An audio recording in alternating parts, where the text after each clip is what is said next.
వందనాలండి. ఎలా ఉన్నారు? బాగున్నారా?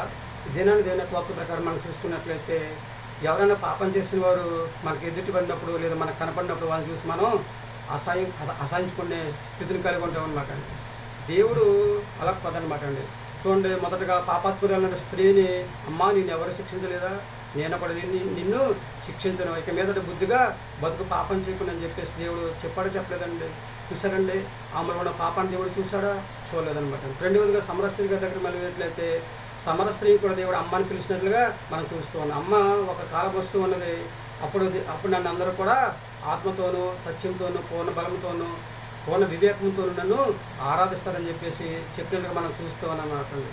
ఆమెలో ఉన్న పాపాన్ని చూసాడు దేవుడు? చూడలేదన్నమాట అండి. అలాగే మూడవదిగా మనం చూసుకున్నట్లయితే 18 సంవత్సరాల నుంచి దెయ్యం పట్టి వంగి నడుస్తున్న స్త్రీని దేవుడు చూసి విడిచిపెట్టాడు, నాకెందుకు అని చెప్పేసి అనుకున్నాడా? అనుకోలేదన్నమాట అండి. ఏం చేశాడు? అమ్మ అని పిలిచామని స్వస్థపరిచినట్లుగా మనము చూస్తూ ఉన్నామన్నమాట అండి. చూసారండి, ఎవరిని కూడా దేవుడు విడిచిపెట్టాడు అనమాట అండి. ప్రతి ఒక్కరిని కూడా క్షమిస్తూ ఉంటాడు, ప్రేమిస్తూ ఉంటాడు, ఆదరిస్తూ ఉంటాడు, ఆశీర్వదించి వాళ్ళకి కావాల్సిన సహాయం దేవుడు చేస్తూ ఉంటాడండి. దేవుడు పడిపోయిన వాళ్ళు నిలబెడతాడు తప్ప నిలబడి ఉన్నవారిని పడగొట్టే దేవుడు ఎంత మాత్రమో కాదనమాట అండి. ఎవరైతే అనారోగ్యంతో ఉంటారో వారందరూ కూడా ఆరోగ్యవంతులుగా చేసే దేవుడు మన దేవుడు అనమాట అండి.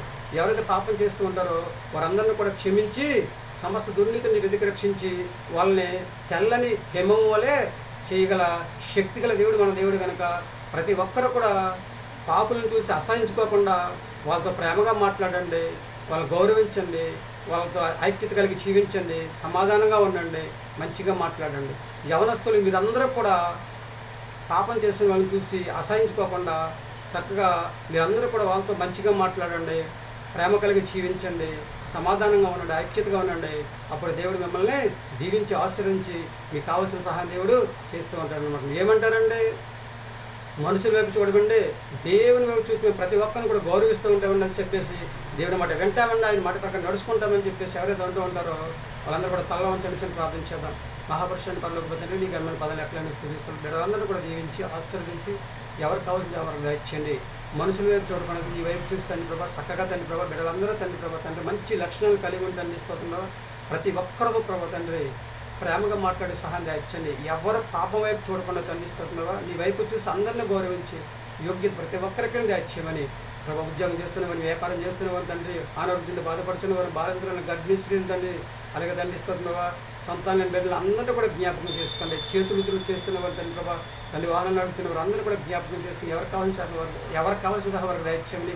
ప్రతి ఒక్కరు తండ్రి ప్రభా నీ వైపు చూసి అందరితో ప్రేమగా మాట్లాడే యోగ్యతను దయచేయమని మా ప్రార్థనలకు ఇస్తండి. మా ప్రార్థన ప్రతిఫలం దయచేయమని మా ప్రభుత్వ యేసుక్రీస్తు ప్రశ్న నమ్మల్ని వేడుకుంటున్నాం తండ్రి. ఆమె అందరికీ వందనాలండి. తిరిగి దేవుని ఆశీర్వాదం మీకు తోడుగుంది కాక, దేవుడు మిమ్మల్ని దీవించి ఆశీర్వదించిన కాక, దేవుడు ఇచ్చిన మహాఉత్సవం కూడా బట్టి దేవుడు మనతో మాట్లాడుతున్నాడు అనమాట అండి.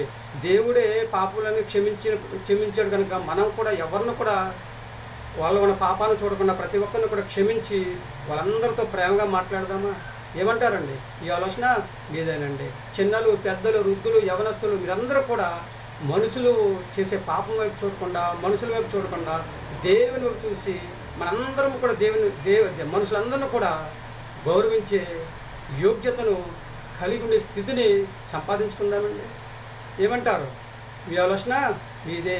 మన దేవుని పిల్లలను కనుక అందరికీ కూడా దేవుడు మంచి మనసును దాయిచ్చింది కాక, దేవుడు మనందరికీ కూడా ఇతరులను గౌరవించే సహాయం దేవుడు దాయిచ్చింది కాక, అలాగే దేవుడు మనందరికీ కూడా ఎవరి వైపు చూడకుండా దేవుని వైపు చూసి అందరితో ప్రేమగా మాట్లాడే యోగ్యతను దేవుడు మనందరికీ దయచేయను గాక.